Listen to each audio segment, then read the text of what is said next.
everyone, how are you all doing? A happy welcome or welcome back to my channel. And before I continue with this video, please don't forget to subscribe to my channel, like and comment on this video if you enjoy this, and let's get started. In today's video, I'll talk about another charming movie from the magical house of Studio Ghibli. With every film I watch and rewatch of theirs, I wonder how they manage to get it right time and again. With their simple tales, beautiful artwork and praiseworthy characters. The people behind these masterpieces must have had divine intervention guiding them to bring to us these gems. Every film of theirs can be watched and enjoyed by young and adults and hold deeper meaning than is evident at first. Whisper of the Heart, as it's aptly named, is a tale of finding one's own inner voice that incessantly keeps guiding us towards our life's goals. Shizuko Kishima is a 14-year-old school-going girl in her junior high. She's a total bookworm and has read most of the books in her library as well as the library her father works at. Mostly buried in books, she one day notices the name of Seiji Amasawa in most of the checkout cards of the books that she has issued and begins wondering who he could be and how he could be.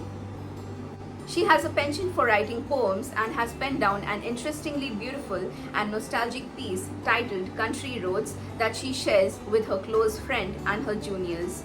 Shizuko is an independent girl, and given the fact that both her working parents are always busy, she manages her school, reading, her chores, and even goes on to carry lunch to her father's workplace one day. While on the train, she discovers a peculiar fellow passenger who is a cat. She is astounded to see the cat walk out of the train at her stop and follows him into a quiet colony and into a quaint shop which houses antiques and is owned by a Shiro Nishi. Thus begins an interesting relationship with grandfather Nishi, who also incidentally happens to be Seiji's grandfather. Shizuko discovers a beautiful cat statue at the shop. The shop looks straight out of a fairy tale. The details are captured extremely well. The pieces look very interesting. So there's this particular part involving a cuckoo clock that grandfather Nishi explains to Shizuko. So he turns the spiral to get it working, and it's very interesting to watch. There is a very nice story that goes on. So these subplots are just so charming, you guys. I mean, the story is fantastic as is, and these little gems here and there throughout the story are just wow. Oh my god, these are the little gems and treasures that make you love Studio Ghibli even more. If you're someone who has not watched this movie yet, guys, what are you waiting for? Please go ahead and watch it right away with your entire family. Like, say if you have kids, watch it with your friends, your kids, watch it with your friends, your kids, your grandkids, watch it with everyone in your family. You will love it to bits, I promise you that. So anyway, coming back to the story, Shizuko loves the different artifacts in the shop, and she's particularly taken by Baron. Shizuko ultimately gets to know Seiji through some initial awkward encounters, but eventually starts admiring him. Seiji carves out violins at his grandfather's shop, and he aspires to be a violin maker one day and plans on studying violin making in Italy. Seeing how Seiji has decided and is sure of his ambition, Shizuko wonders what her goal is and what her future might be. Seiji's determination to pursue his dream pushes Shizuko in her pursuit of deciding her path. She starts writing a story titled Whisper of the Heart with Baron as its hero, all in an effort to know if this is really her calling. She pours her heart and soul into it, but it's also praiseworthy how her parents are supportive towards her decision and help her in her journey.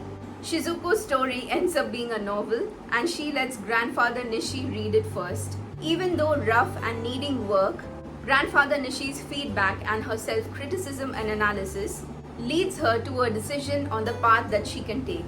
I think this film should especially be watched by every student and also those that are in pursuit of their dreams. Shizuko and Seiji are ideal role models one can look up to when deciding their paths in life. They form the ideal couple, I think, that better each other. As always, the art is exquisite, and I am amazed to see the smallest of details that they so beautifully and accurately capture in their watercolor paintings. Sunlight filtering through a canopy of leaves, the last rays of sun falling on Baron, the dancing shadows matching the turn of lights, and ultimately the scene where the sun is seen to be emerging over a sea of clouds are copious details so beautifully captured you forget that this is artwork and not real. Also, talking about the cute and awkward way in which Seiji proposes to Shizuku finally, it still gives me butterflies in my stomach thinking about them. Unaware of Seiji's long-standing affection towards her, Shizuku falls for Seiji in her own way, and there's such a natural progression to their relationship that I find missing in today's world of fast-forward romances that we are so exposed to now.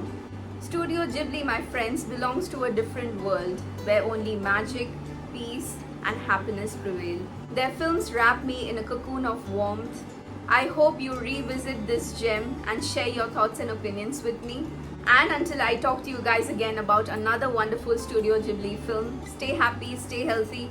Guys, it's so very important. Please, please, please surround yourselves. Watch, listen, read content that affects you in a positive way. And saranghe and sayonara.